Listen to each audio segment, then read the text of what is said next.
I disagree with one very fundamental thing. The system is not broken. It is functioning exactly how it was.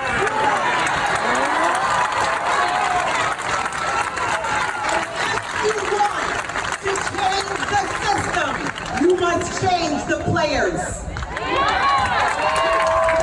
I am an African-American woman.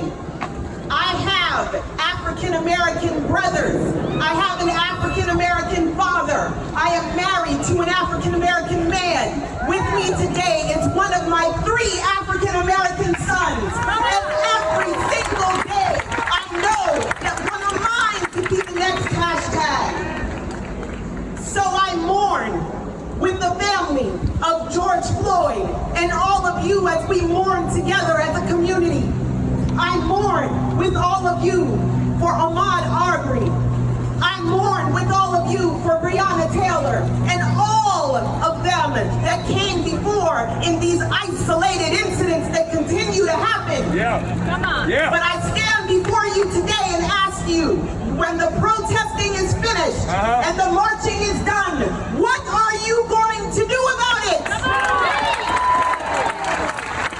In a study between 2010 and 2014, we, the citizens, paid $3.6 million for settling excessive force claims for the Orlando Police Department. We paid that money. You may not know about it because it's not a story that the news is going to tell, but we paid for that. The brother before me said that there was shooting into a car and the prosecutors dropped that case. The prosecutor who made that decision is currently running for state attorney. What are you going to do about it? He talked about the Noel Carter case. The prosecutor on that case said that Noel Carter was lucky that he didn't get shot. What are you going to do about it? I have been fighting for criminal justice reform in this community for 20 years. I'm an outsider to this system. I worked in the state attorney's office reviewing cases of wrongful conviction. What I learned during that time spoke to me and showed me that if in fact we want to make change, we must make it from within. Come on. How does your prosecutor impact what happened in the George Floyd case and the Ahmaud Arbery case? It is the prosecutor's responsibility to bring those people to justice. It is the prosecutor's responsibility to hold law enforcement officers accountable and not look the other way when they exercise brutality on our citizens. Come on.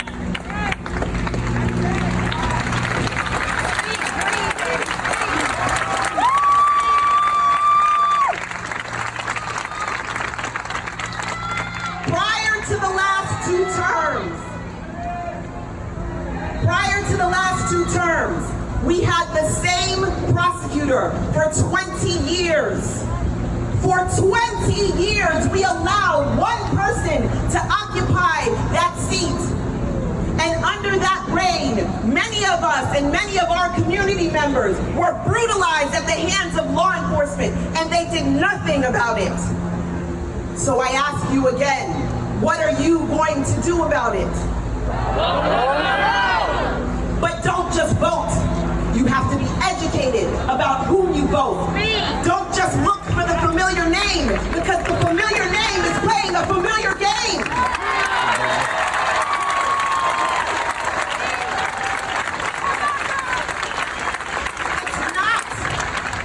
It's not enough just to vote. You have to know who you're voting for, what they stand for, not what they say they stand for, because I'll tell you, when I joined this race, I said I want to change the conversation. I want to turn it from just law and order to transparency and accountability and changing the culture of prosecution. And wouldn't you know it, my opponents now do too. You can't just listen to the rhetoric that is being spewed from their mouths. You must look at their histories and see what they have done. See what they have stood for.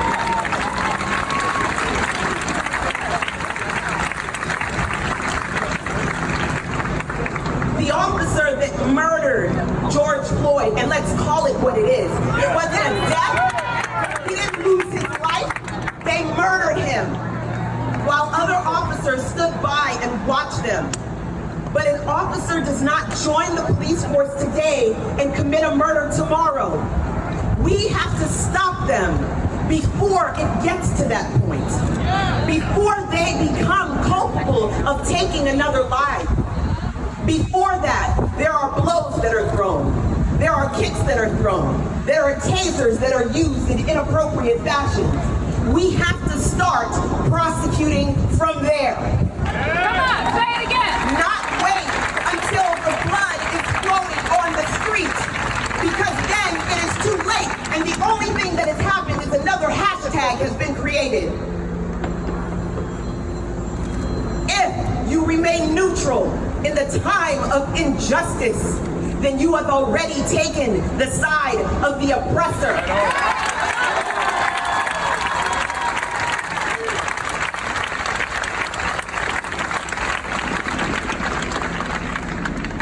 If I was not running for state attorney, I still would be here.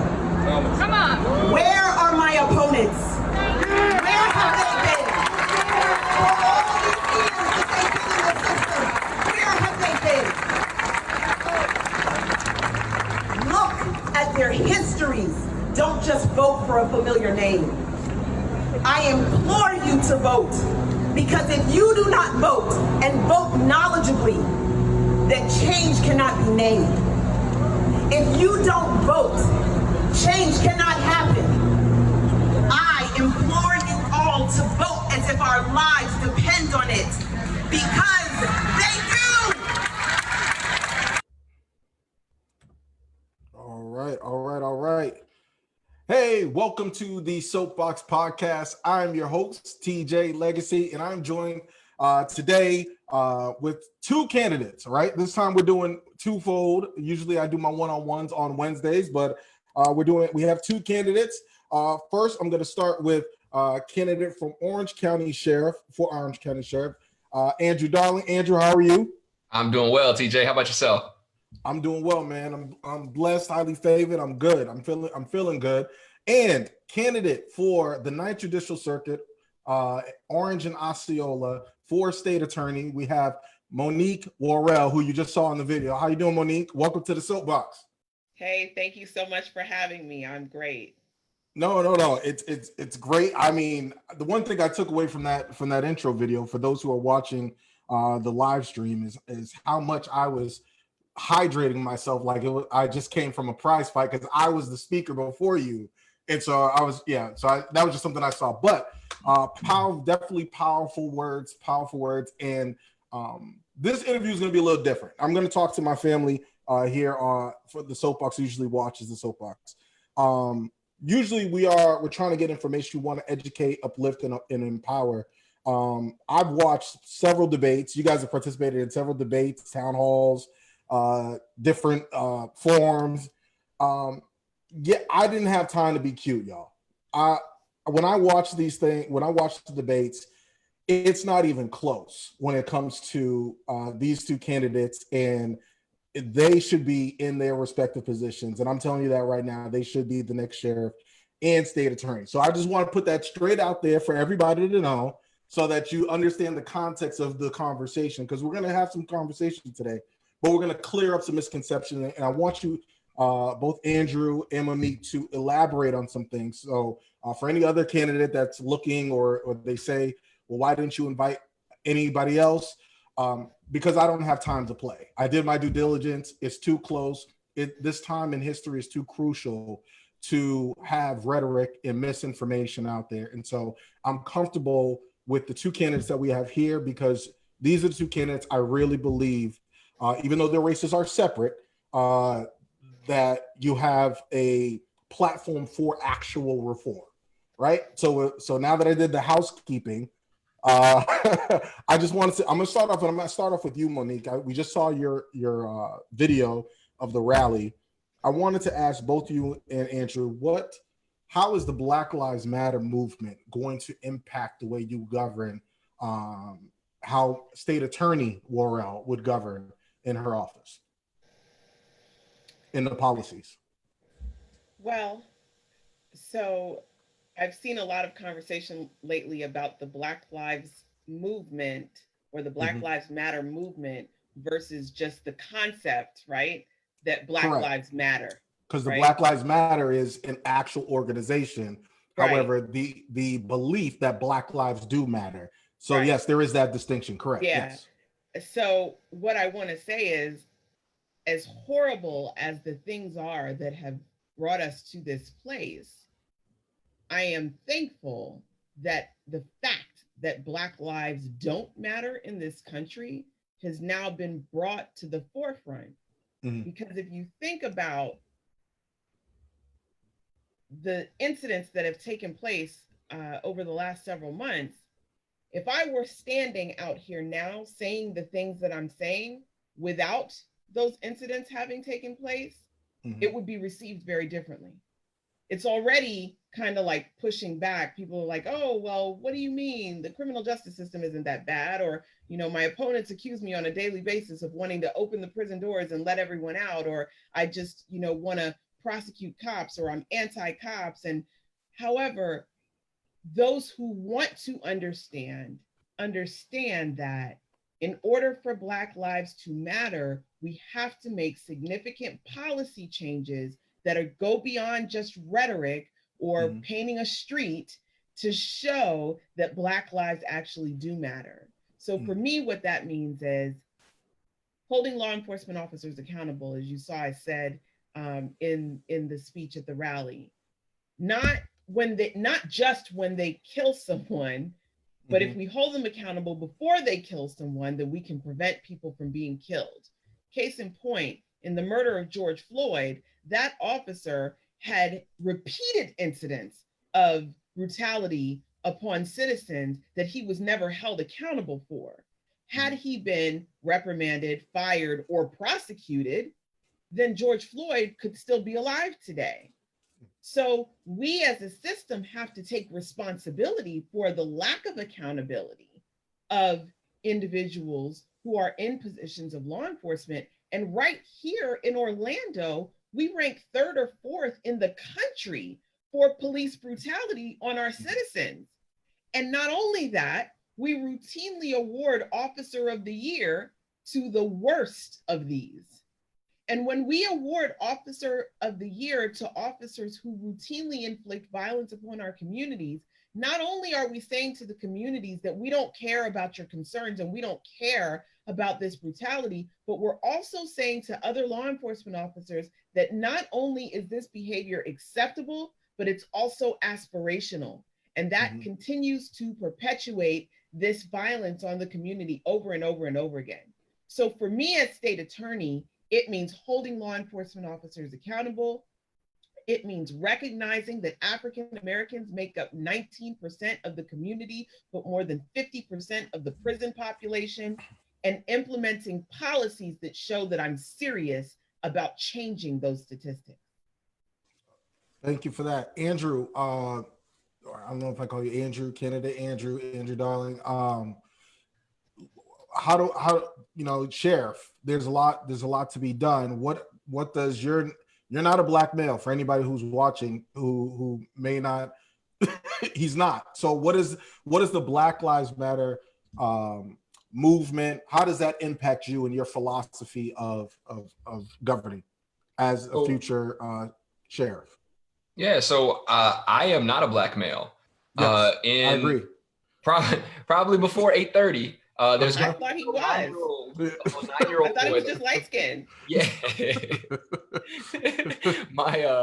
Before 8:30, there's very likely to be a little 9-year-old boy that comes in his house after football practice, and he's gonna come in here, and I promise you, he's gonna poke his head in here. He's gonna say, "Vote for my dad. He has the best policies." That's what he's gonna do. And that little boy is a 9-year-old biracial boy who, in the eyes of law enforcement, is Black. Yeah. There's not a way around that. I have the same concerns for Black folks, for Black children, as Monique has for her sons, as anybody who has children has for their children in the Black community. And that's something that I take very seriously. Growing up where I grew up, going to Oak Ridge High School, I had more Black male mentors growing up than any other group of people. So for me, it was Black men who helped to sort of shape and mold my perspective going up, not just through high school, but in the military. And since then, I've had a lot of Black male attorneys who have said, hey, you know, in this profession, these are the things that you can do to advocate, to help out, to make sure that there are places that I'm going to be able to go that unfortunately Black men still cannot go. Conversations that I can have to advocate and frankly to just make other people uncomfortable, to make sure that we are actually fighting for equal justice. And the Black Lives Matter movement, the movement is going to be welcome at the table, right? The gap, the gulf, if you will, between the community and law enforcement, it has to go away. If we're ever going to bring trust back into the community and bring the community and law enforcement together, everybody in the community, all the stakeholders are going to have to be involved, which is why I know I'm the only candidate that can do this. Everybody else has either a career in law enforcement or at least passed the law enforcement academy. I'm the only person from the outside who can go into the community and say, listen, I need you. I'm not going to arrest my way out of this. I need the community to help me put these reform policies in place. And I don't think any other candidate can say that. Yeah. Well, the knock on both candidates, and we're just going to be, I'm going to play devil's advocate and be frank. Like the knock has been, well, they're from the outside looking in. They're not a part of the system, which I don't necessarily think is a bad thing. However, the inexperience in the capacity of for you, Andrew, as you've never been a law enforcement officer, is used as a knock on you. How do you tell someone who's looking at their ballot that Andrew Darling is the right person, has enough experience, law enforcement experience, to be able to govern, be able to was the 9th largest in the country or in the state? 9th largest in the South. In the South, correct. How do you ease someone's concerns about your lack of law enforcement experience? So I spent time in the military in combat. So those decisions that officers make that are essentially life and death decisions, right? The shoot or don't shoot decisions. Personally, I've made those decisions in my life when I was deployed. I was a drill sergeant when I was in the Army. I know the tactics, techniques, and procedures that cover the vast majority of what law enforcement does. I know that. What I would tell you is the position of sheriff is not a traffic cop position, right? The position of sheriff is a CEO position. Tim Cook runs Apple. Tim Cook doesn't need to know how to code an iOS app, right? He doesn't need to know how to write a ticket. Can I do it? Absolutely, I can. My profession as an attorney has given me the ability to understand the criminal justice system in a way that a career law enforcement officer simply can't. And if we're actually going to change the system, if we're going to be those candidates that not only change the culture of policing for me and the culture of prosecution and what we do moving forward in this sort of reform movement, I'm the only candidate that's going to be qualified to do that. And I also believe that my skill set with that sort of CEO mentality, being a successful business owner and doing all the different things that I've done in my life, I'm going to understand what the concerns and what the needs are of the folks that are going to work for me. Because it's not just 16 or 1700 sworn deputies. There's another 800 or 900 civilian employees that work at the sheriff's office as well. So I'm going to be able to take my vast skill sets, to include my master's degree in HR.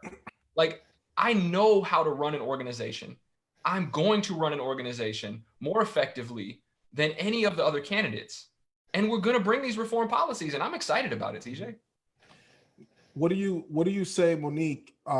They say 20 years criminal justice reform advocate is not enough to be a state attorney. What do you say to those people who are looking on the ballot that may want to vote for you? They may like you, but they say, you know what? It's that experience of actually being, you've never been a prosecutor. You've been open about that. You've never been a prosecutor. So what do you say? How do you ease their concerns for those who are questioning your prosecutorial, I think I said that right. I'm sure somebody would tell me if I didn't, prosecutorial experience? I think it depends on what the community is looking for. And my understanding is that the community is looking for change and that the community is looking for criminal justice reform.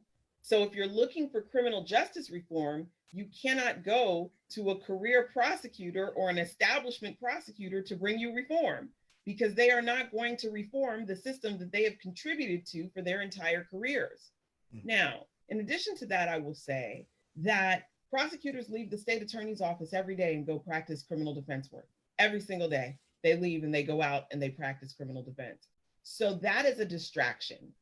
I have not only practiced criminal law for 20 years, I have taught and trained future lawyers to be both defense attorneys as well as prosecutors.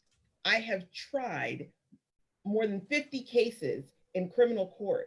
I have written motions and argued motions before judges. I am very proficient in understanding the practice of criminal law. But like Andrew said, this is not a practice position. This is an executive position. And I have even more experience as an executive. I most recently served as the chief legal officer, that is the highest attorney in the organization, for Reform Alliance, a nonprofit organization with a $50 million budget that was focused on probation and parole reform. Prior to that, I was the director of the Conviction Integrity Unit in the state attorney's office. And for 17 years, I was a professor at University of Florida. Not that I stood up in front of a podium and taught, but that I actually was in the courtroom with my students, training them how to practice law in a criminal court. And I supervised hundreds of students during the duration of that time. And as director of the Criminal Justice Center, I also handled a budget and supervised many employees. So it really just depends on the voters' understanding that what I bring to the table is something that none of my opponents can even touch. Criminal justice reform is what we're seeking, and that's what I bring to the table. I have a question for you, and I couldn't find this. How often does the actual state attorney prosecute? How often are they the ones to prosecute the case? So I had said that, like, in the last 25 years, no elected state attorney has tried a case, and I stand corrected because I was told that Jeff Ashton, I believe, tried a case or two. But in the last 25 years, Jeff Ashton is the only elected state attorney that has tried a case. So this idea of not having the prosecutorial experience really is a moot point, because you're not going to be the one prosecuted. It's the people that you're going to place around you, which would mean in your capacity as a teacher, you would have a better chance of evaluating the talent around you. I'm just trying to put the pieces together for the folks in the way back. Yeah, and the thing is that my opponents know that.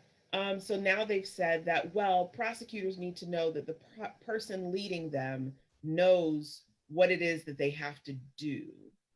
And again, I'll just mention that for 17 years, I trained prosecutors to do what it is that they do. Many of the attorneys who work. So it's more of like moving the goalposts.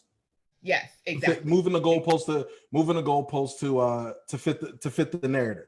Exactly. Well, I want to. There's a lot of there's, and myself included. I was one of those people. I kind of shied away from the state attorney's race. Heavily involved last time with state attorney Erin Sayala. She's the first ever African-American woman to be a state attorney in the state of Florida.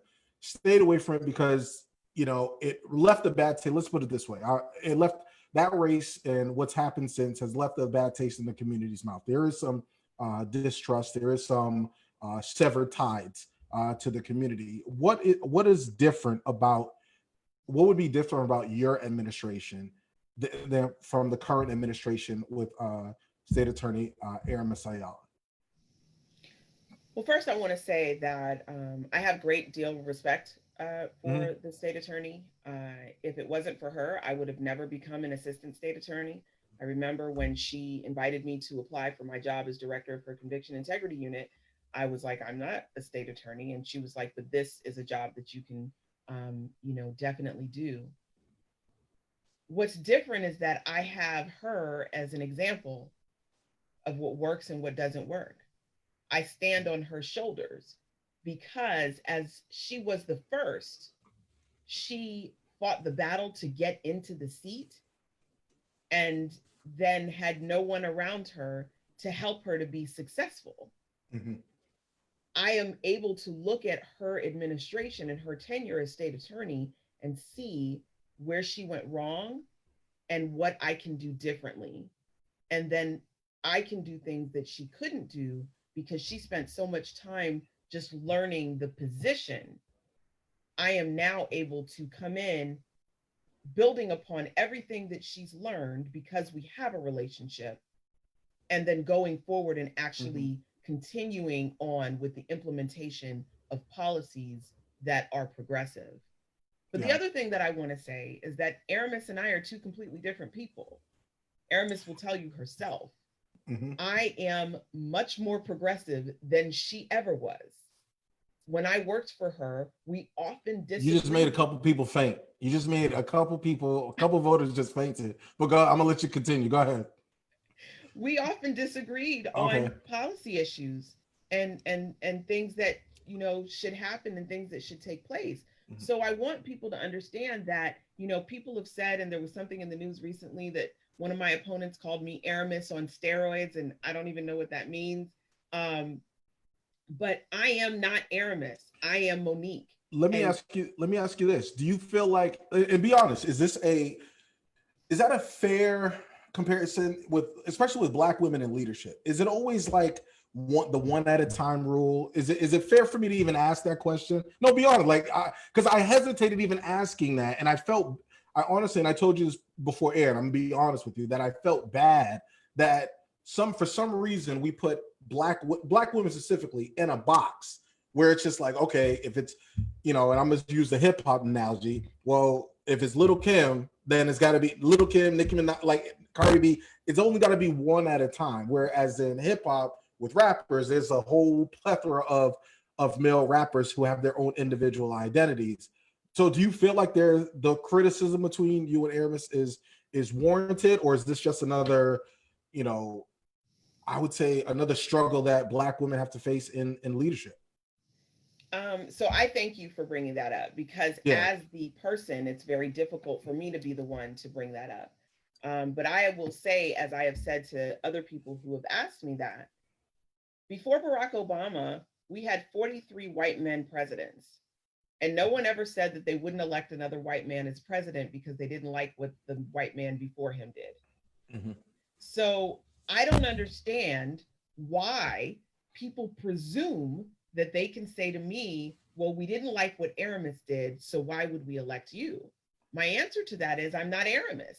And Aramis and I, although we're friends, we share similar goals, but our platforms are completely different. If you look back to what Aramis ran on in 2016, and you look at what I'm running on in 2020, our platforms are not the same. So comparing us just based on the fact that we are both Black women is unfair, to say the least. And I don't think that for instance, if I were a white woman, then no one would be asking me that. That's real.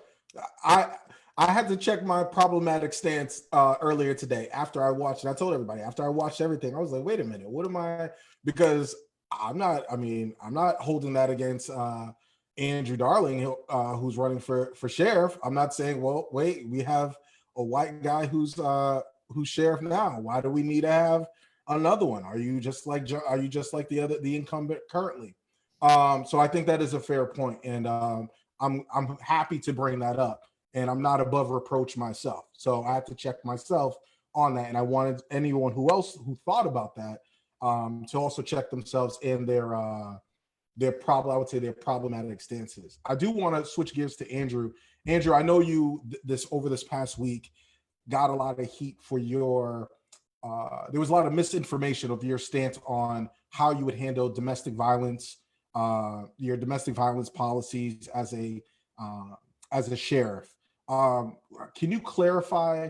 So I believe the misconception was that there was something about someone thought you were going to have like a cooling off period where domestic violence advocates were adamantly against that because they said that doesn't work. You're putting the victim more at risk. Can you clarify your position on how you would govern and your policies on domestic violence cases? Yeah, so the folks conflated essentially two answers that I gave. So I have a policy where I want to focus on non-arrest for misdemeanor level offenses. Every time I talk about that, I exempt domestic violence and DUI because I don't want there to be confusion. In an instance of domestic violence, we must absolutely protect the victim. That's where we start. That's where we're going to be. The confusion was around, I made a comment about sort of the conviction rate. And I didn't really go further into that, right? Because the conviction rate is not the sort of the tail, like that's not the barometer of how well we're doing at fighting domestic violence, right?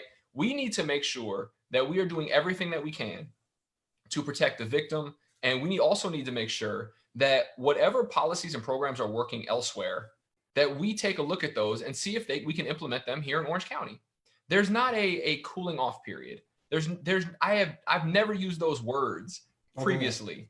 What I said was we have to protect the victim. I said, is that going to involve an arrest every time there's a phone call?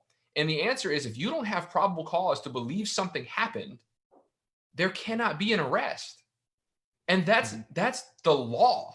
Like we can't just show up to a scene and arrest somebody when there's no probable cause to believe anything happened.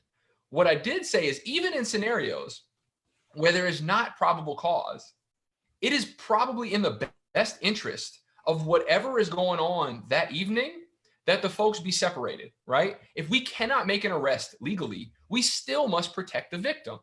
There's not a way around that. We have to do that. And that's always going to be my policy. I went and did a little bit more research because I would be irresponsible if I didn't. I went and I looked up what they've done at High Point, North Carolina. It's called an offender-focused method. And what it essentially is they break down the different types of offenders based on, and they're focusing on the offender, not the victim, right? So if you can stop the offender from committing domestic violence in the future, whether it's the same victim or a different victim, you are going to be in a better position to stop this problem. And what they did essentially is they took different classifications of offenders based on criminal history, type of complaints, any sort of other history that they had. And they brought resources into the home, which actually lines up perfectly with what I want to do as sheriff, with hiring social workers, mental health professionals, addiction specialists, because a lot of times there's overlap in these issues with domestic violence. And I want to make sure that we are offering the right resources to victims.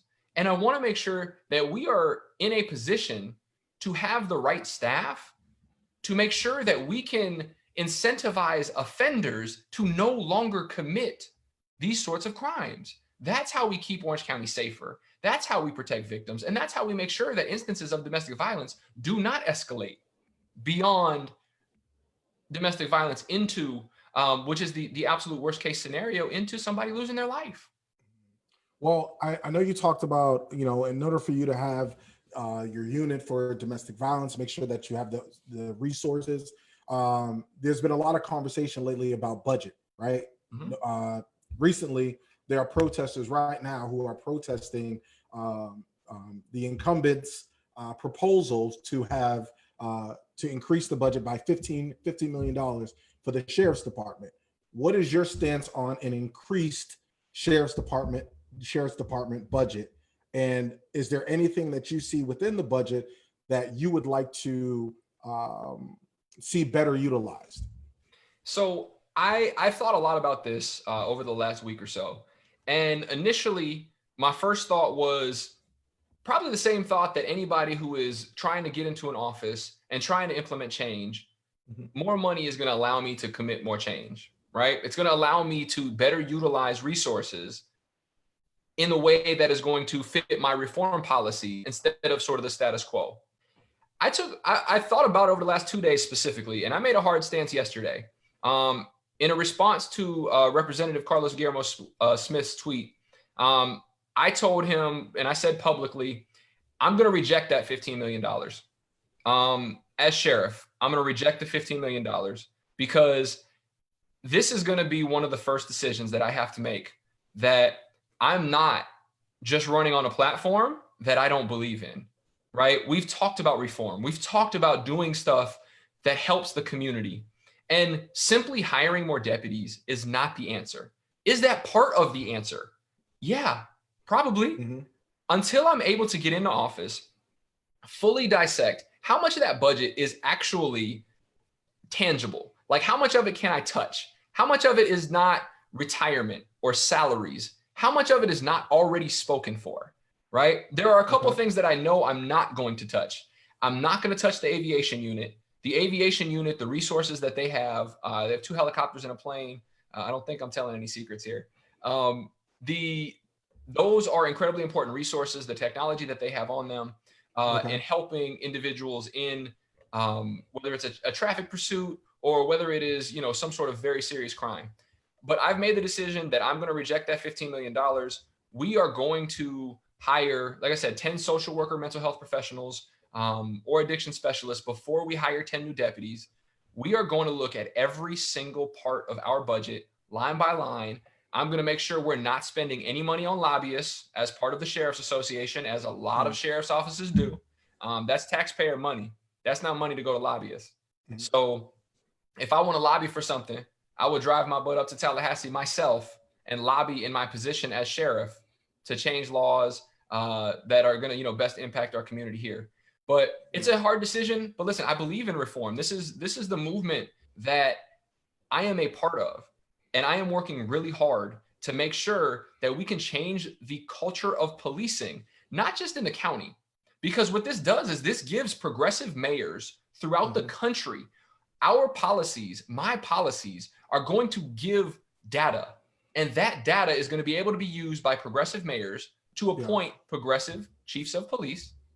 And it's going to allow the public to know that you can elect other progressive sheriffs because these policies work.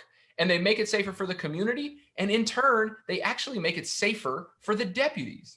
Yeah. Well, I want to get Monique's your take on some budget issues. I know that when State Attorney Aramis Ayala, she took her stance on the death penalty, that and her cases were reassigned, she took a hit in some budgeting when it comes to took a hit from the legislator, took a hit on some budgeting, and what was affected was her domestic violence unit. How do you see yourself handling, in your capacity as the state attorney, how do you see yourself handling the domestic violence unit, making sure that it has enough resources?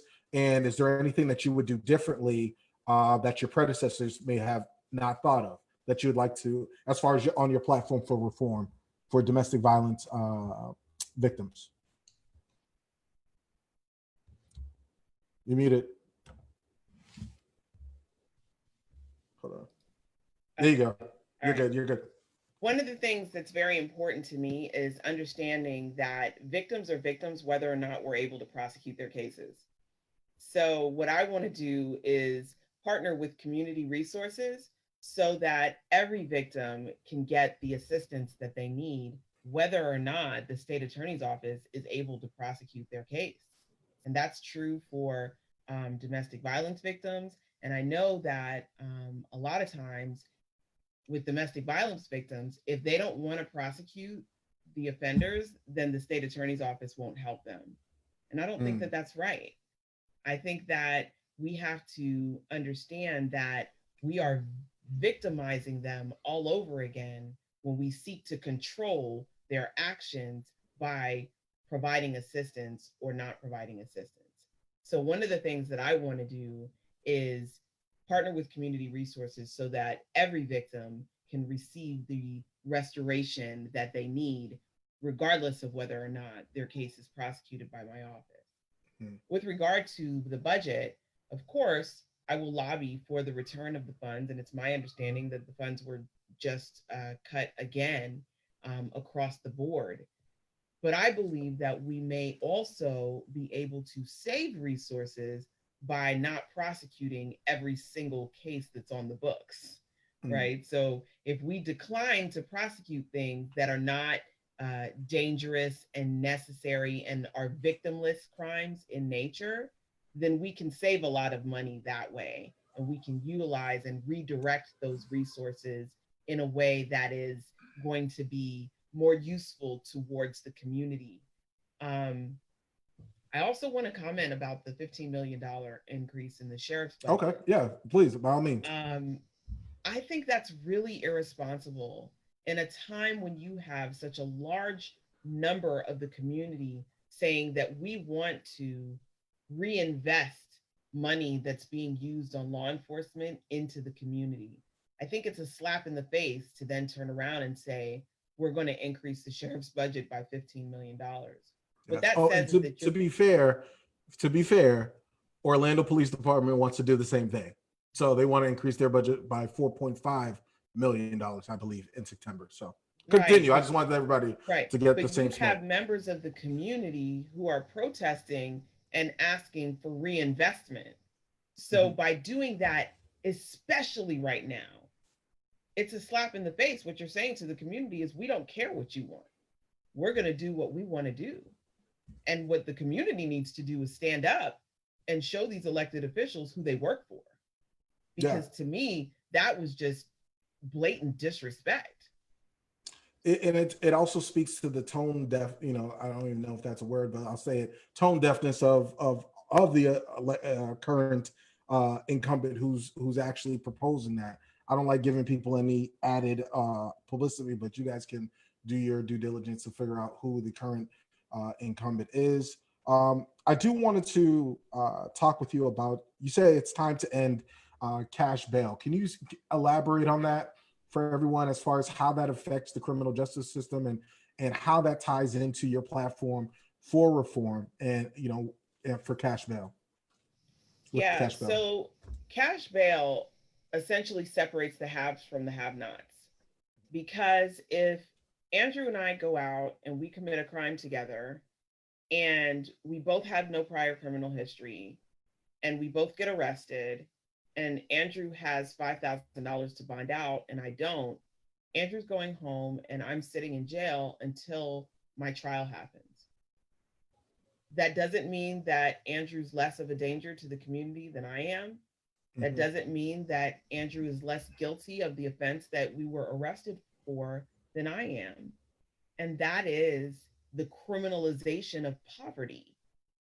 And as a defense attorney, I have represented individuals who have had to make a decision between pleading out to an offense that they were not guilty of or losing their apartment and their children and their job because they could not afford to pay bail and get out of jail and get back to their lives. That is wrong. And when you hear my opponents out here talking about they are for criminal justice reform, I want you to remember that every single one of them advocated to keep someone in jail who could not afford to bond out. Or even worse, they were the judge that decided to keep someone in jail who could not afford to bond out. I have been fighting to get people out of jail based on lack of resources for 20 years. Yes. So it's really important to understand that this system is set up very carefully to separate the haves from the have-nots. And if you go to jail for driving on a suspended license and cannot afford to pay your bail, but somebody else goes to jail for murder and can afford to pay their bail, the murderer is going home while the person with the suspended license is going to sit in jail for 30 or 60 or 90 days until their case is resolved. And that is wrong. Yeah. For anybody who's watching this or may say, well, this is very idealistic, right? Oh, they want reform. But we hear this a lot from not just current candidates, but we heard this in history. And then people get into their positions and they're saying, well, I can't do this because, and then there's a list of things as to why they can't do what they said they were going to do during on the campaign trail. I want to ask flat out, and I'm going to ask both of you. I'll start with Andrew. Is there any laws that may hinder your vision for reform that you see right now? Yeah, absolutely. The Police Officer and Correctional Officer Bill of Rights. Okay. that's going to hinder my ability to hold officers accountable. Because here's the truth. If you're a housekeeper, right, and you're part of a corporation, you don't have a housekeeper's bill of rights. If you're a restaurant worker, you don't have a restaurant worker's bill of rights. If you are investigated by your company, which, make no mistake, that's what an internal investigation is. It's an investigation into your conduct while you were at work performing your job. Yeah. You don't get extra laws enshrined in statute just because you're a public servant. You don't. It's unnecessary. And one of the things I want to follow up on the bail reform, that's actually sort of the purpose of my non-arrest for misdemeanors, except for domestic violence and for a DUI. Because but let me push back on you. We know that there is a police bill of rights. We know that the police unions are heavily influential in Tallahassee to make sure that it stays there. We know that there's lobbyists that they have, and you said so what do you do to counteract that in your position as sheriff? So the first thing I do is there's no statutory requirement for the sheriff to negotiate with the FOP. There's no requirement for it. If the FOP wants to come to the table in good faith and work with me on reform, I'm going to be skeptical. I will tell you right now, I'll be skeptical because I don't believe I need the FOP as much as the FOP would need me in the current climate. And the reason I say that is because the FOP has publicly stated that they oppose any amendment, any change to the Police Officer Correctional Officer Bill of Rights. They oppose any civilian review board that has any sort of power as it relates to their oversight. They oppose any sort of amendments to use of force guidelines that offer any sort of duty to intervene. They oppose all of that, which is fundamentally against the reforms that I'm trying to make here. So I don't have to negotiate with them. I reached out to them way back in September of last year. I was like, hey, listen, I don't want your endorsement. I've actually said that publicly on my page. I was like, listen, I don't want your endorsement. I want to have a conversation because I want to understand, right? I want to understand what your perspective is. And they didn't have the decency to reach out. They didn't have the decency to follow up. And actually about a week after I reached out, that's when they endorsed Sheriff Mina. Oh, wait. And then they pulled their endorsement a couple weeks ago because they don't trust him either.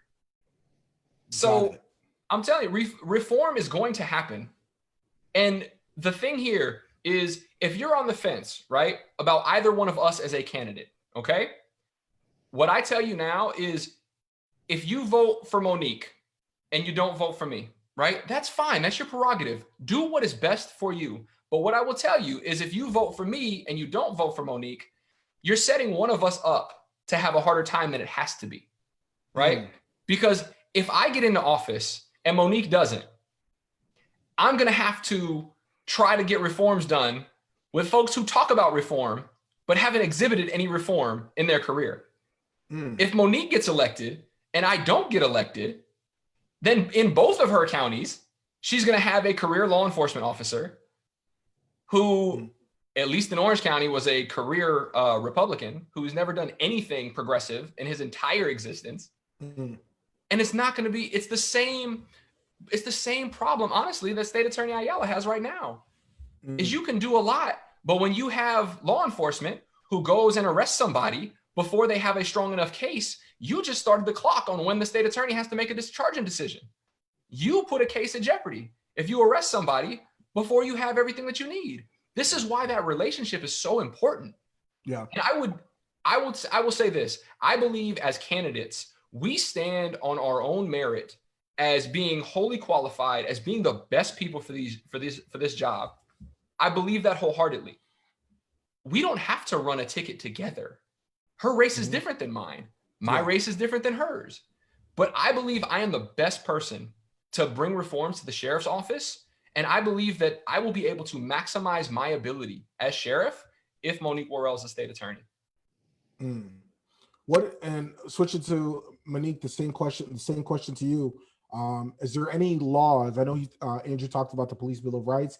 Do you foresee any other hiccups or laws that may hinder you? I know there's probably a plethora, but if you can give people some, and what can, if you're in your capacity as state attorney, what can the community do to kind of counteract that with you? Because I want everybody to understand that, yes, these two are candidates. However, in order for this reform to happen, it's going to need community involvement. Let's just put it out. So it's not on just two individuals. So I think the preface of my question is, what are some of the potential roadblocks that you can see as far as laws that will hinder some of the reform that you're presenting? I don't know, Rick Scott versus Aramis Ayala. Yeah. Okay. You know, and now we have DeSantis, who is a disaster. Yeah. So yes. I said it. Oh, okay. I didn't know if you were gonna say it. I was like, okay. I said it. Yeah. This is gonna be hard. This is not gonna be easy. Every single thing that I want to do is going to be challenged. There are going to be things that other prosecutors across the state do that no one says anything about, and that when I do them, they're going to be news stories, and they're going to be challenged by the governor. And the governor, now that we've created this precedent of coming in and taking cases that we don't handle the way the governor wants handled, then he takes them away. I will be undermined, and I don't even know why I would want this job, knowing for myself everything that Aramis had to go through,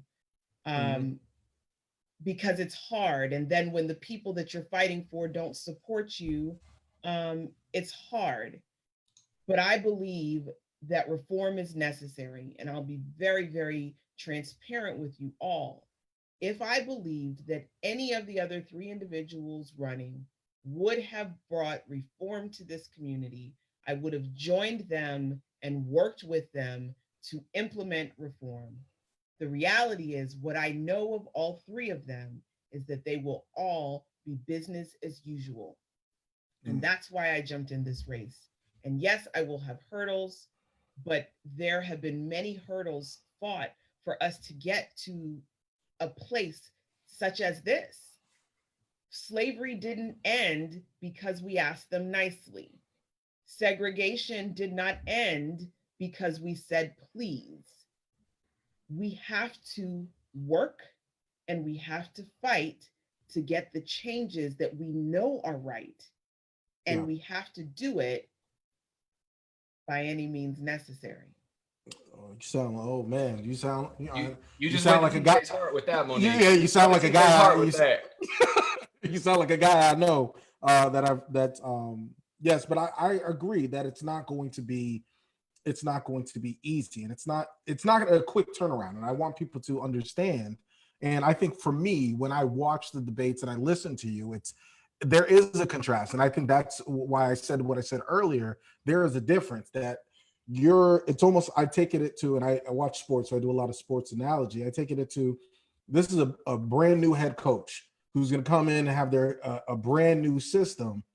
So I guess the benefit of it is, you're right, that you do have someone, Aramis, who was there, that you could see some of the minefields. But as we know, we're not going to discount white supremacy. White supremacy is real, right? And so we understand that white supremacy continues to refine itself, so that you think that you're combating it one way, then they come around with something else. So I wanted to make sure that the community knows that it's going to take, and I'm glad that we have two candidates to understand that it's going to take community and grassroots, and then once you're in these positions, that the disconnect can also hinder that same progress and that reform that you're seeking. I do want to real quick. Oh, we're heavy in here. For those who are watching, follow the Soapboxx podcast with 2X. We're here with candidate Andrew Darling for Orange County Sheriff. We're also here with candidate for a state attorney, the Ninth Judicial Circuit, Orange and Osceola, Monique Worrell. Monique, I'm gonna start off, and I'm gonna ask you, Andrew.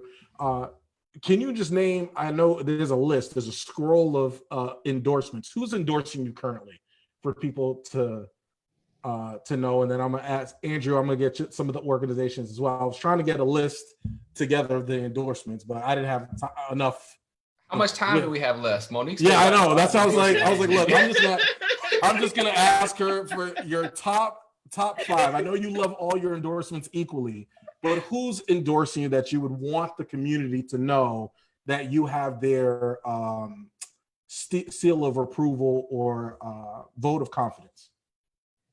I've been endorsed by Representative Ana Escabani. I have been endorsed by Commissioner Bakari Burns.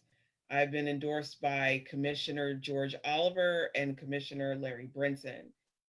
I say all of them because I want people to understand that I have been endorsed by local elected officials. As of last night, I was endorsed by State Attorney Aramis Ayala. However, in addition to the local officials, I have been endorsed by Senator Bernie Sanders. I've been endorsed by Senator Kamala Harris. I've been endorsed by Senator Elizabeth Warren and Congresswoman Ayanna Pressley. And the reason that that's important isn't because like I'm such a big deal. It's because criminal justice reform is such a big deal.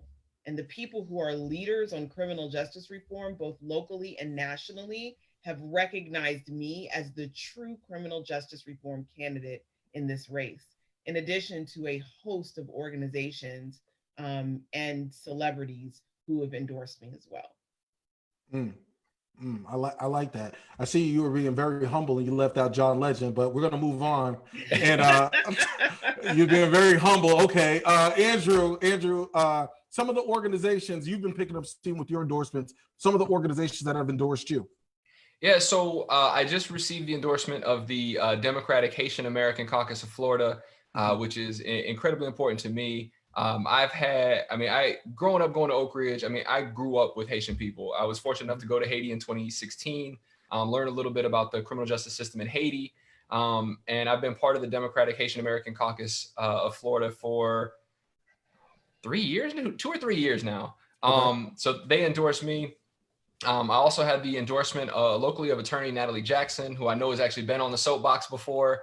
Yes. She was one of the attorneys for Trayvon Martin's family. I picked up the endorsement of attorney Ben Crump, who in the sort of the civil rights in line with the criminal justice reform movement and the Black Lives Matter movement, attorney Ben Crump is he is the pinnacle right now of that movement. He is the head attorney right now who is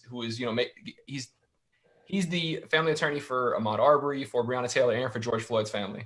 So he is I'm just incredibly proud. When I was communicating with him, it was kind of like, I'm still, a young lawyer, and yes. to speak to somebody who is as established and as professional as Mr. Crump, I was kind of walking on cloud 9 that day.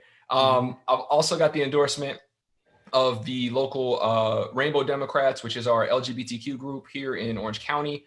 That was followed by the statewide LGBTQ plus caucus. I've worked really hard. I've got the Orlando for Bernie endorsement, Revolution for Orlando endorsement. I've been working really hard I've had, a lot of these protest groups.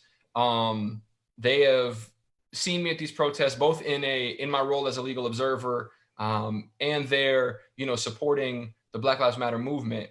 And I'm hoping these young folks get out to vote, because if these young folks get out to vote this election, they are in control. They have the numbers to sway this election.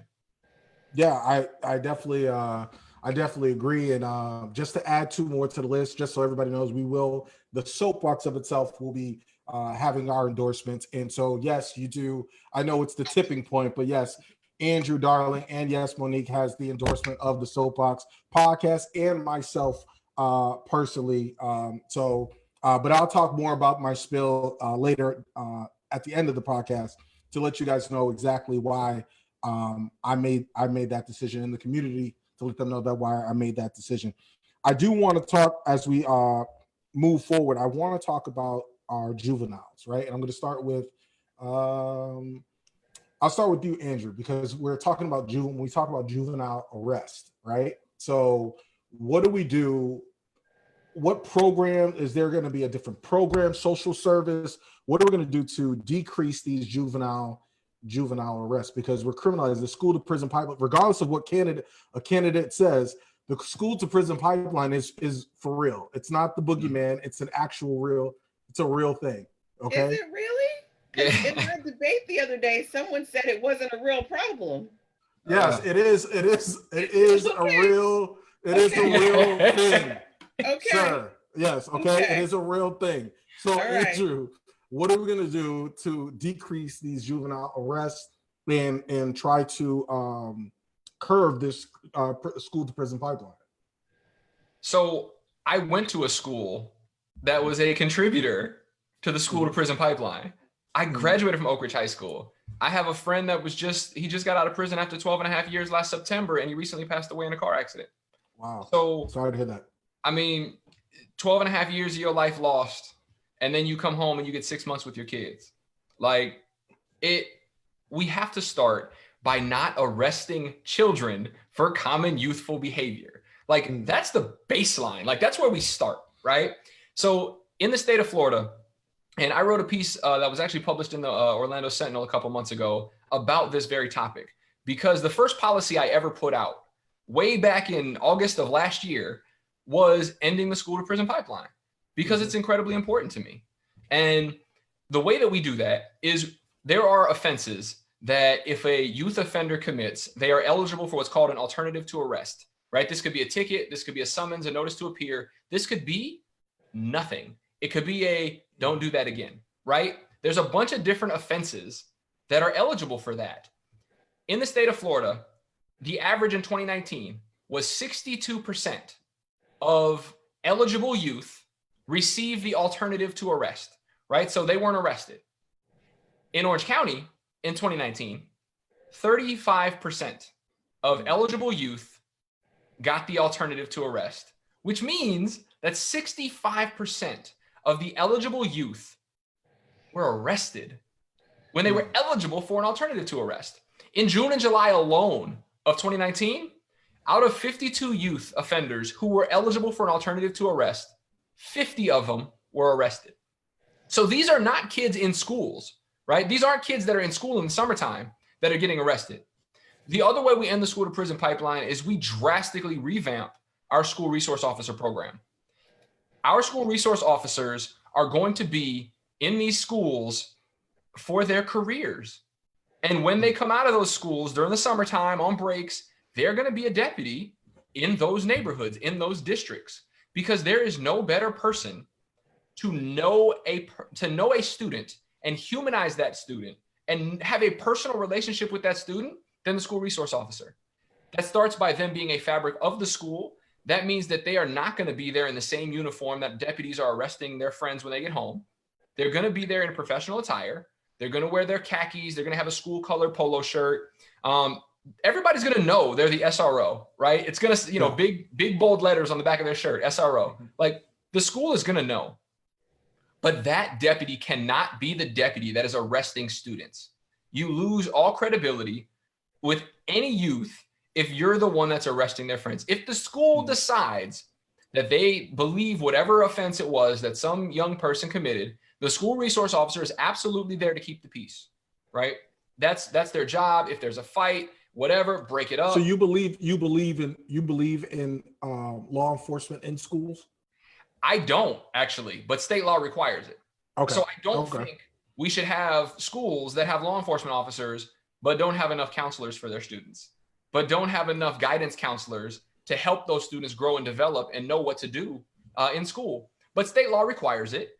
And we're going to make sure that if our deputies are there in schools, they're also going to follow. I know this is something that you advocated for back in Orlando in the city policy. And I know that, we're trying to get some stuff done. But I'm going to advocate, and I'm going to make it a policy that my deputies in schools and all of my deputies have the same social media policy as teachers.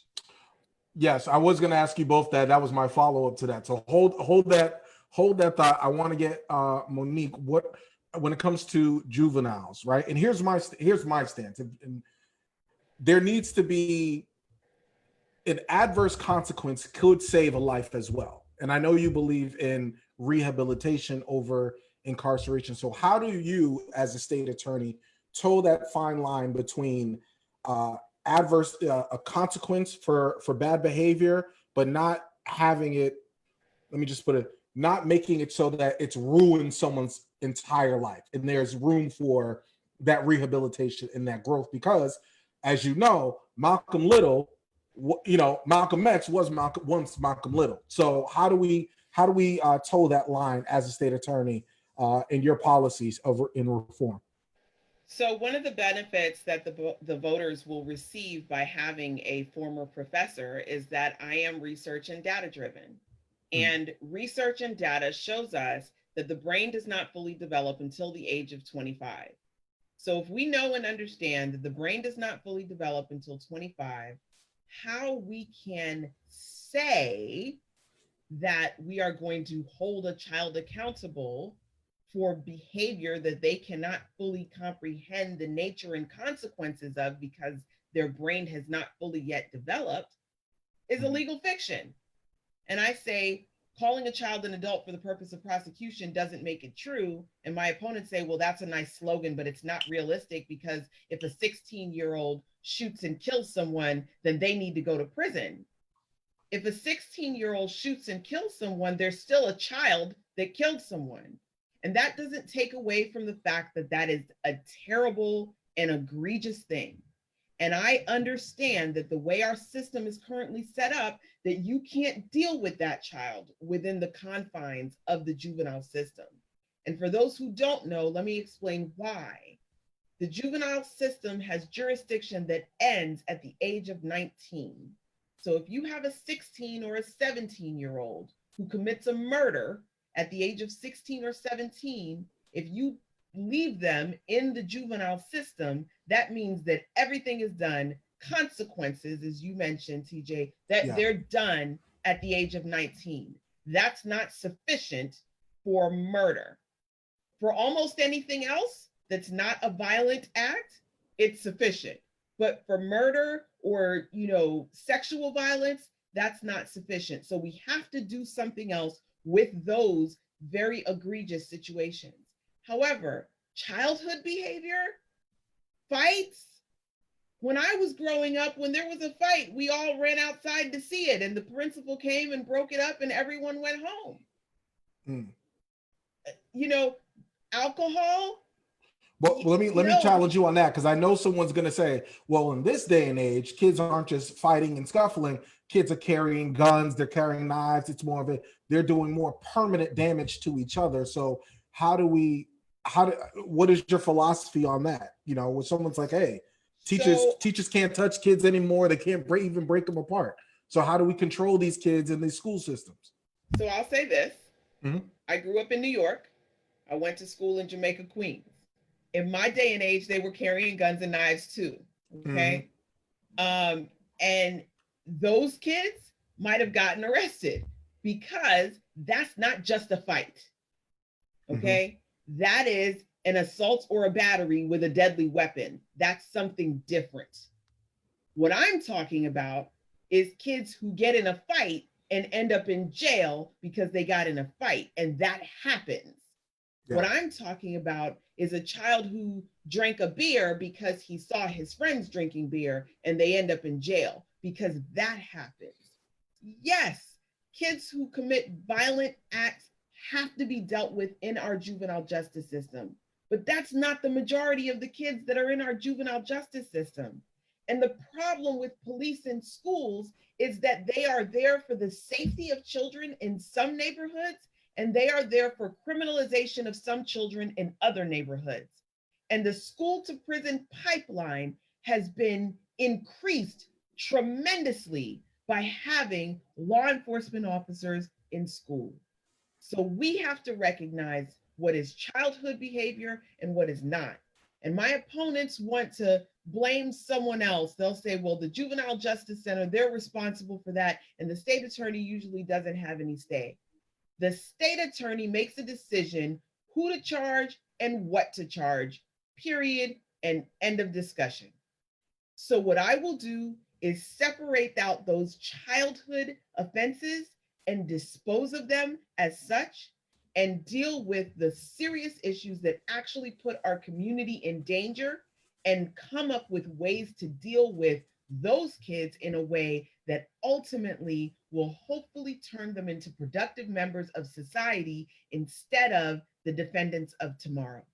Yeah, I wanted to ask your both of you the opinion. I know current recent events of protests in Portland, where Donald Trump has said, "Oh, I'm going to deploy federal troops to certain areas of around the country." I just want to get your stance on it because I know, unfortunately, we live in a country that there may be another hashtag, right? Because if we don't get this reform right, if we don't talk about police accountability, if we keep dragging our feet, there may be another hashtag. Unfortunately, and Lord forbid it happens here in Orange County or Orlando, and But it things can. get, yeah, and it can, it absolutely can, it absolutely can. What would be your policy? And I'm gonna start with Andrew. If there's troops deployed here, how would you handle that situation, and what would be your stance on federal troops coming into Orlando, Paramore, Mercy Drive, these areas?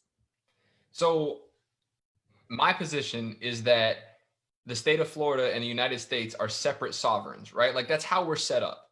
And without going too, try to not harness my best law professor thing here because I don't have that credential yet. But the way that it's set up right now, I believe that either the governor would have to directly permit and give permission to these federal troops to come in and do something here. But as a law enforcement agency, know who our governor is. I am well aware, Yes. More aware than I want to be, who our governor is. I would take the position that we don't have an obligation to work with them. I would take the position that we don't have any sort of joint agreement with them.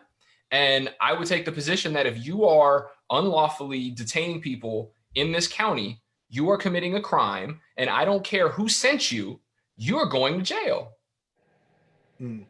Okay.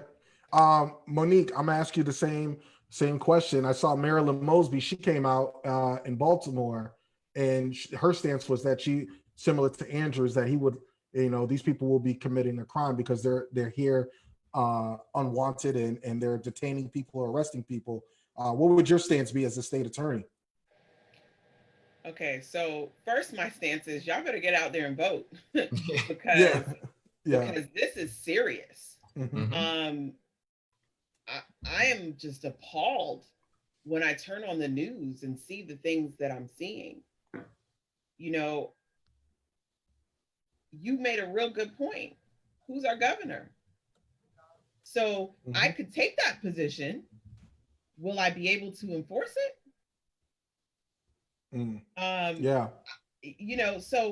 So I don't know. And what I'm saying is you guys better get out there and vote. I've been saying that your local elections impact you more than the national ones. And for the most part, that's true. But right now we are in an extremely crucial time in this country. And we are in unprecedented times of just insanity.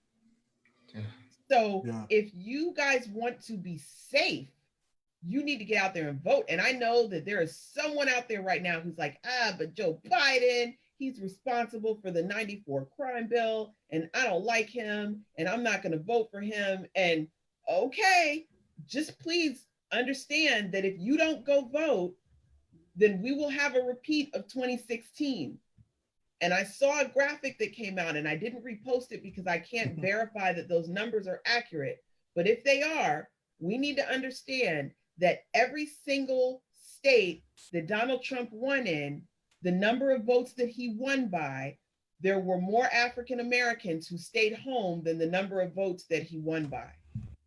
So if instead of me having to say to you, here's what I'm going to do if I'm state attorney, and this is what Donald Trump does, I would prefer to say to you, we're not going to have to worry about that because Donald Trump is not going to be president in January of 2021. Yeah, I definitely want to be respectful of your time. I don't know what you guys have after going with this, but everybody's liking the conversation that we're having. Hopefully everybody's getting some stuff, some good information out of it. I do want to be respectful of everyone's time. I want to give you an opportunity. There's something we call, well, before I say that, let me go here. What is it that, and I'll ask this, and this could be a quick rebuttal before we go to our moral of the story, which is a segment on the Soapboxx. What is it that your candidate, that your opponents, what makes you different from your opponents? What don't your opponents get about, that's a better question. What don't your opponents get about actual reform? Because there's a lot of people saying, if everybody's saying the same thing, it's hard to differentiate between the two. So what do you get that they don't get? And everything is not an answer. Don't. Go ahead, Monique. I'll start with you. So is nothing an answer? Because they don't get anything. I know anything and nothing. Anything about I get it, but please elaborate for the folks who are, and let's talk to the folks who are may still be on the fence. All right. So I filed my candidacy on March the 16th. We began getting questionnaires from different organizations in May. The ACLU sent out a questionnaire. That questionnaire has become the source of a lot of controversy because my opponents were angry and they said that the ACLU misrepresented their answers in the mailer that they sent. This mailer here. Mm-hmm. That the ACLU misrepresented them in the mailer that they sent out. Yes, that one there. Uh-huh. No one sends me anything. I don't know. They probably just know better. I'm probably on the no mail list. Like, look, don't even waste time. Go ahead. Yeah. So at first it was so convincing that I was like, wow, let me go look. Like, what did the ACLU do? I don't want, to reap any unfair advantage in this race. I want to win because people understand the importance of reform and they respect me as the person to do it. But one of the things that has been happening is that my opponents have all been saying that they're reformers, that they believe in criminal justice reform and they want criminal justice reform. So it has been different. It has been difficult to differentiate myself because it's like, would the real reformer please stand up? So what ACLU did in early May, before we had our first debate, they sent out this questionnaire and they asked us yes or no questions. And one of the questions that they asked was, do you pledge not to file adult charges against juveniles? And I said, yes. And then they said, explain. And I explained exactly what I just did to you about the fact that there are some cases that are so egregious that they can't be handled in the juvenile system. My opponents said no. And then they also explained something very similar to what I explained, but they answered the question no. ACLU put out the responses. My answer was yes, their answer was no. That was not a misrepresentation. It was a very clear distinction about who is the real criminal justice reform candidate in this race. Because my ideology says, yes, members of the community, I will pledge to you that I will not file juveniles as adults. However, please understand that under these circumstances, these very limited circumstances, I may have to. Whereas my opponent was like, no, I'm not going to promise you that because I have to be able to have room to do that if this, that, and the other. So I say that to say this. They don't understand reform. And as they try to paint me as inexperienced because I have not prosecuted a case, and please understand that that is by choice. I could have been a prosecutor at any point in my career. I chose not to prosecute cases in a system that is fundamentally flawed. They don't understand the concept of criminal justice reform and that making pledges to make things better is not to the exclusion of the things that you cannot change because of the way the system is set up. If you vote for any one of my opponents, they are all three the same. So a vote for any of them is going to yield the exact same results. because I am the only candidate who has been fighting for criminal justice reform for my entire career. We had televised debates this week, and I said that I don't believe in the death penalty because the death penalty is got the same racial implications that are problematic throughout the rest of the criminal justice system. The death penalty has been wrongfully applied on at least 29 occasions right here in the state of Florida. However, I understand that the death penalty is the law, and as the state attorney, I don't have the ability to override the law. But what I will do is implement a diverse death penalty panel with members of the community also as a part of it, who will provide recommendations to me on whether or not a case is suitable for the death penalty based on the morale of the community. One of my opponents said to me, well, that's just ridiculous. And that just shows that she doesn't know what she's talking about because you can't do that. And I said, that's because you are so ingrained in the system that you don't understand what it means to think outside the box. You have a box, and this is what it tells you that you can do. And you can't think about how to do it in any way but how you've been taught to do it. And that, my friends, is a prime example of why you will not get anything different if you vote for people who have been doing this for their entire careers. Well said. Andrew, I know the answer, but what can you say to somebody who is new to this, someone who wants to be civically engaged and wants to make a change, a new protester, someone who's now getting into politics? What's different about you and your policies on reform than your opponents? I would just simply ask the person, are you okay with the status quo? Mm-hmm. Because if you're out protesting, the answer to that is no. And if you want the status quo, I will tell you, I'm not your candidate. And that's okay. But if you want actual and meaningful reform, it's going to take somebody who hasn't spent their entire career being hired into, being promoted in, and working amongst people who have helped contribute to mass incarceration in this country. Mm-hmm.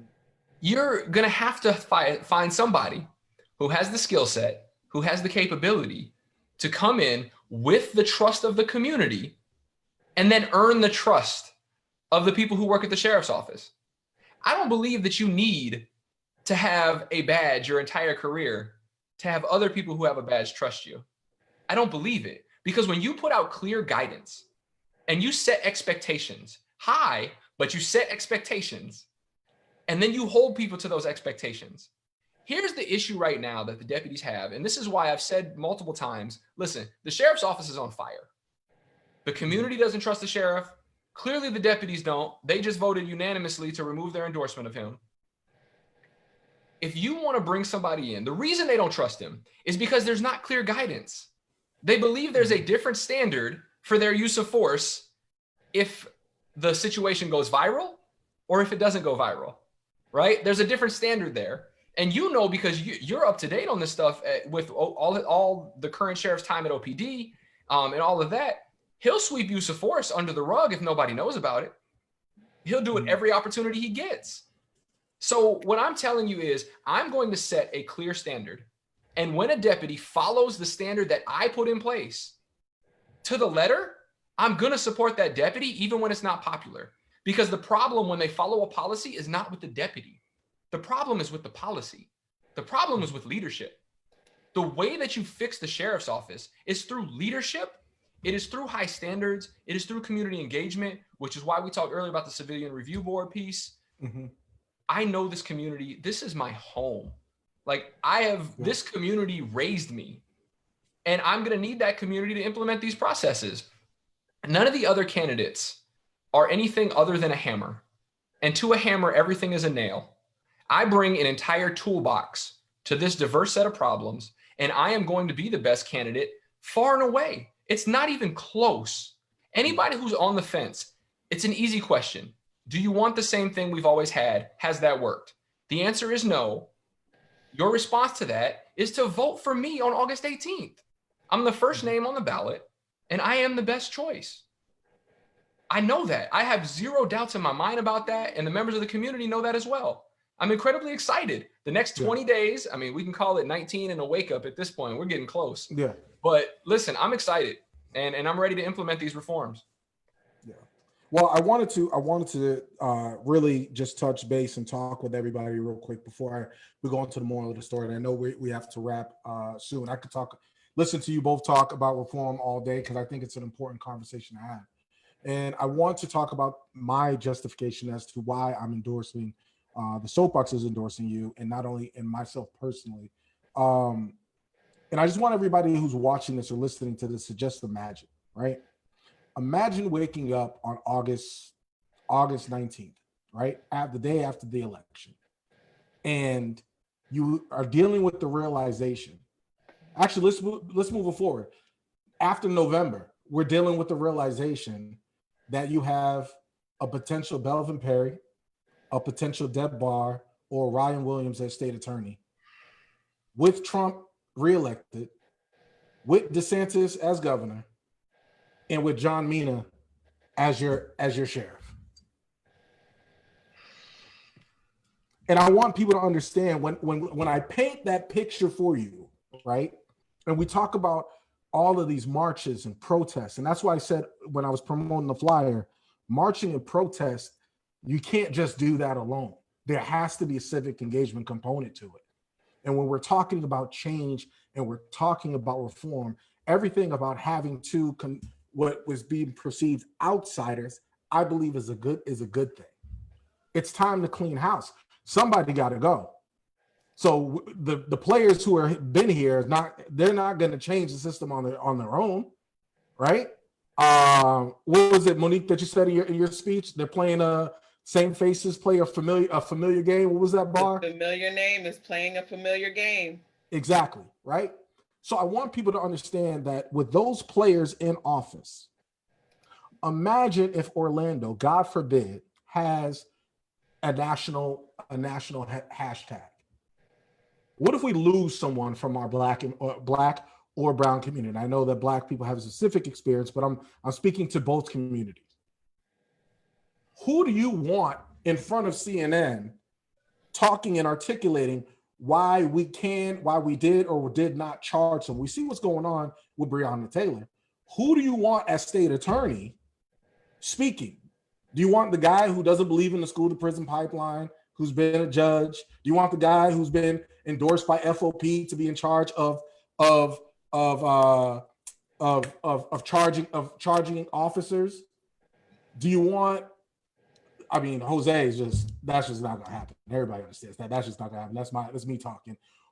Or do you want someone who's been in office, and I'm gonna say this personally because I know this for real, in Deb, who has in every chance that she has had an opportunity, has undermined this first ever black state attorney in the state of Florida. Let's talk truth. And right? Also failed to prosecute law enforcement officers who have shot and killed people here in Orlando. Right.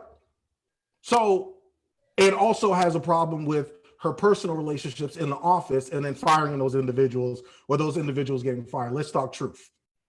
And then so I dare anybody, this is TJ talking, okay? I dare anybody who got a problem with what I have to say about any of these candidates. If you really want to, I'm open next week. If you really want to come on here, but I'm going to talk truth and I know your records. So I'm doing you a favor by not having you on the platform at this point. So flip it to the sheriff's department. Okay, two of the candidates, bless them. Joe Lopez is a traditional cop. He is a 90s tough guy cop that's going to take us backwards. That's not what we need. And everyone knows at this point, imagine a sheriff so bad that he can unite FOP and the supporters of the Black Lives Matter movement to agree on one thing, which is none of us trust him. So when we talk, let's stop playing games with these races. And let's get out, let's start mobilizing our people. Let's start getting folks out there to vote, because at this point in time, it's serious. I do believe that someone's life is dependent on it. We can no longer play Russian roulette with anybody's lives, not your family, not my family, not any of our elders, not anybody, a person with disability. We can't allow we cannot allow us, the people in this community, to play Russian roulette, or leadership to play Russian roulette with our lives. So in order for us to do something, we have to change the game. And I truly believe that these two individuals, these two candidates, are the candidates to reform. And it's not going to be easy. I'm not giving any of them a blank check. They already know that. I've already told them that offline. I'm telling them right now, and I said it to Aaron Sayala, you don't get a blank check from me. You get me standing side by side with you to help you reform. But the minute that you show your ass, or the minute that you give the community saying that you don't want the community's help, then then we have issues, because then there's there's a disconnect that we have to discuss and hold accountable. So it's not going to be easy. And I said that to say, and I don't want people to think I'm rambling, but it's time to get serious, y'all. And so I'm gonna allow Andrew and I'm gonna allow Monique. We have a segment here on the Soapboxx at the end of all of our episodes. It's called Moral of the Story. It's basically your minute and a half to talk to the people, summarize our conversation, put a bow on it, and make your plea to the people. So I'm gonna start. Actually, no, I started with you, Andrew, first. I'm gonna start with Monique. What's your moral of the story? Because my moral is stop playing games. The moral of the story is, if you want justice for everyone in this community, I am the only candidate in this race who has a track record of fighting for justice for all, not just those who can afford it, not just those who look like a certain way or come from a certain neighborhood, but for everyone. If you want police to be actually held accountable, understand that I am one of only two candidates who has not been endorsed by a police union. And the other candidate who has not been endorsed by a police union failed to prosecute a law enforcement officer who shot and killed an unarmed individual in the parking lot of a store after his occupants committed a theft from that store.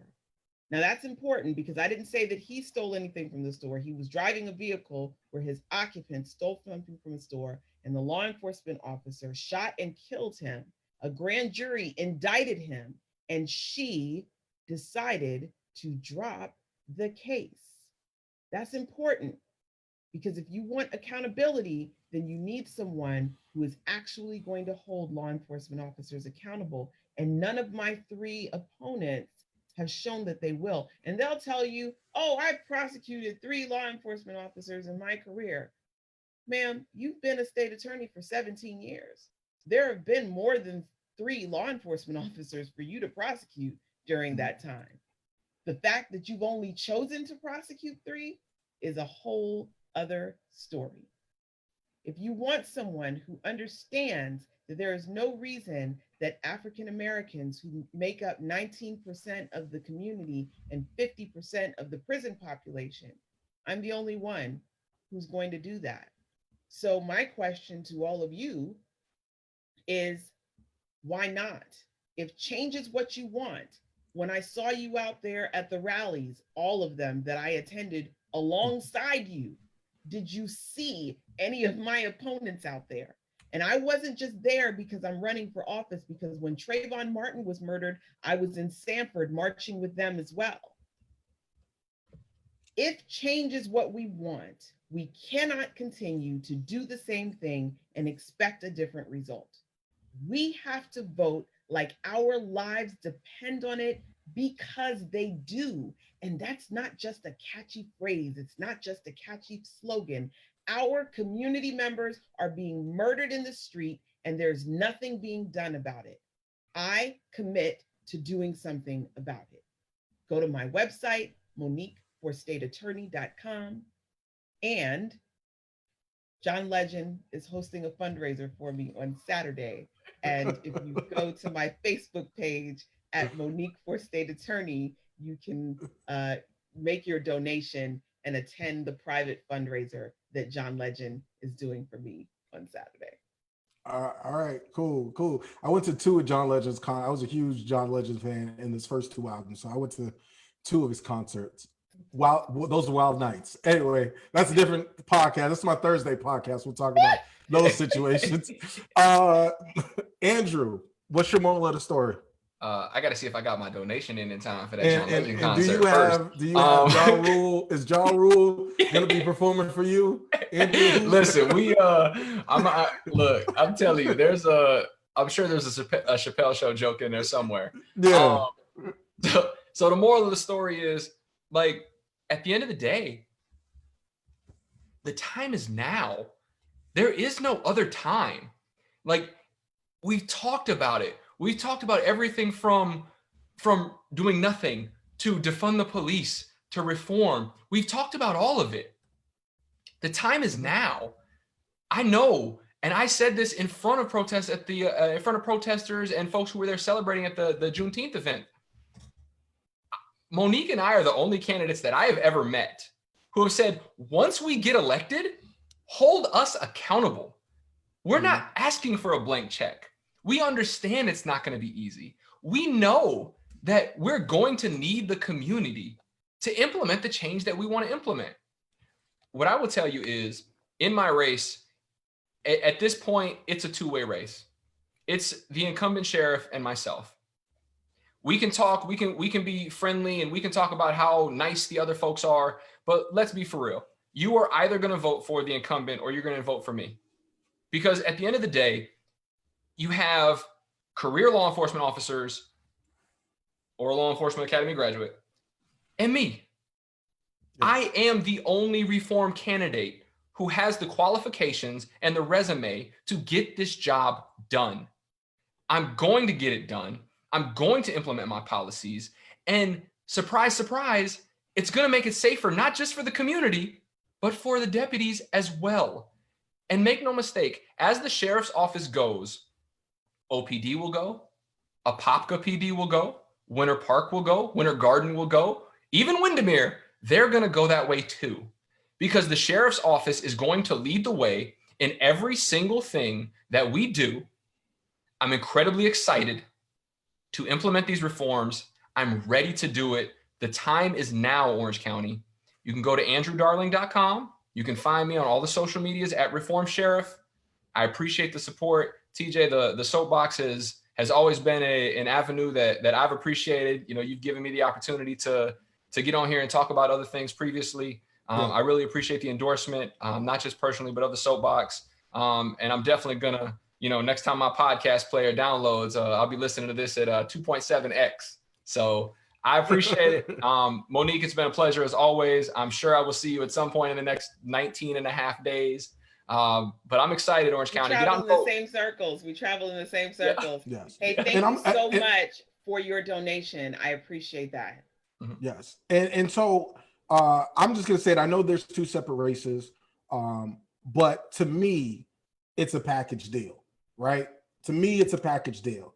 If you're going to, every good quarterback needs an offensive tackle, needs good players. It's a team, right? It's a team thing if we're going to do it. It's going to take the activists and the organizers on the grassroots level. It's going to take a new sheriff that understands reform, that understands our plight as people. And it's also going to take a state attorney who, yes, it's true. A state attorney does lock people up eventually. So there is going to be an accountability. But the personal accountability component of this is when you have a choice, and this is free will, you make the right decision. Do not miss this moment in history. And so my question to everyone as we're leaving is, what side of history do you want to be on? Because there's going to be, if we have a national hashtag here in Orlando, and it could have been prevented by the policies that Monique or Andrew are talking about, you are just as culpable for that bullet or for that excessive force than any officer. And that's the realest thing I could say for you. So August 18th or before, on early voting days, make sure that you vote Andrew Darling for sheriff. make sure you vote Monique Worrell for state attorney. This is the Soapboxx. Follow a Soapboxx podcast with 2X. This is TJ Legacy. I appreciate you all. Make sure you go out and vote. We're ready for reform. Peace.